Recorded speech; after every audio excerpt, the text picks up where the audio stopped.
Hey, what's up and welcome back to my channel. Now today I'm going to be giving a review for the film Incredibles 2. Now of course this is a sequel to the 2004 original film The Incredibles. Now this is a computer animated 3D film. Now I didn't manage to see the original Incredibles, but I did just decide to go and check this one out, just to go ahead and just give it a shot. And it did turn to be a pretty good film. Now, of course, like the film itself is about like the Incredibles themselves having to deal with the public not accepting superheroes. I mean, the public is kind of okay with them, but it is actually like a law against superheroes, so they shouldn't be fighting crime at all. So apparently you have that going on. It's like a bunch of different like plot elements going on throughout the film. Now, one of the things I thought was kind of surprising about it though was that each character got a chance to really shine. They actually got their own like screen time. You got to see what their character was about, what was going on with their character and so on. So I thought that was kind of cool that they did that. They gave each character a lot of screen time, and it really is a fun movie. The animation is good on it too as well. Now you have Craig T. Nelson, Holly Hunter, Sarah Vowell, I think that's her pronounced her last name.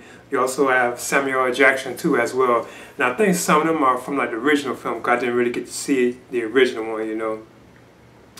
But you have Craig T. Nelson as Parr, Mr. Incredible, like he's the father or husband of the family. You have Holly Hunter, who provides the voice of Helen Parr, Elastigirl. And you also have Sarah Vowell as Violet Parr, and she's like the daughter of the family, You also have Huck Minor as the Shell Dash Parr, like he's the first son, And then you have Samuel L. Jackson as Lucius Best Frozone. I think that's how you pronounce it. Who has the ability to shoot like ice, And I thought his character was fun too as well. Now, the plot of the film is dealing with, like I said, the idea that superheroes are like outlawed, but at the same time, they still kind of fight crime, but they're kind of like almost like vigilantes to a certain extent, but they're not.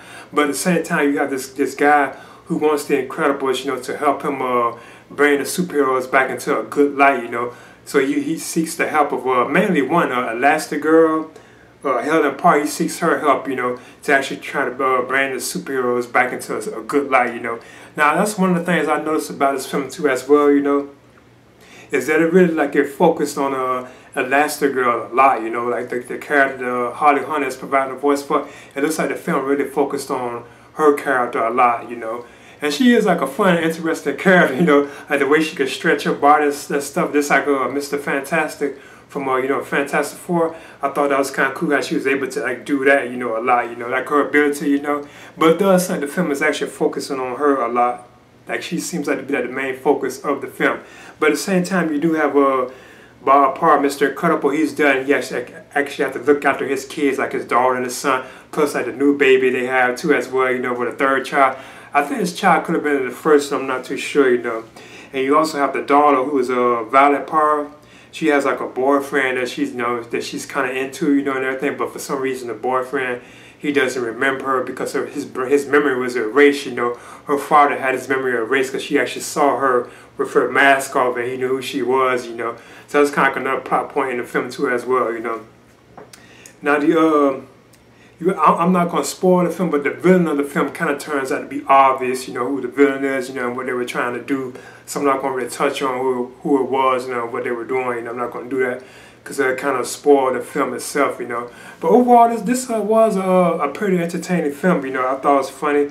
Now if anything, I noticed that it's like it was too long, I feel like it was just too long, Now the director of the film, Brad Bird, I thought he did a good job on like the direction of the film too as well, Another thing too, this film did have some awesome like action sequences too in it. I thought was cool, like some of the fight sequences where like, the superheroes are using their powers and abilities. I thought were cool.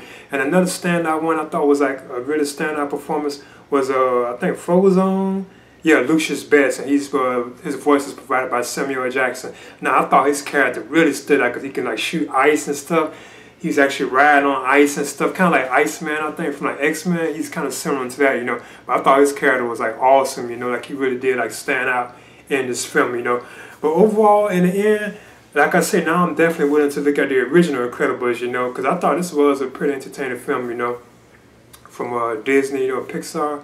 So in the end, I'm giving it the Incredibles 2 I'm maybe giving this a B, and I would definitely recommend it for fans of like computer animated 3D films, you know, or even just superhero films in general, you know, because this does have like a comedic edge to it, but it still can be like kind of serious at times, but it's still like funny too, you know. But I'm definitely giving The Incredibles 2 a B. Please leave a comment and subscribe too as well.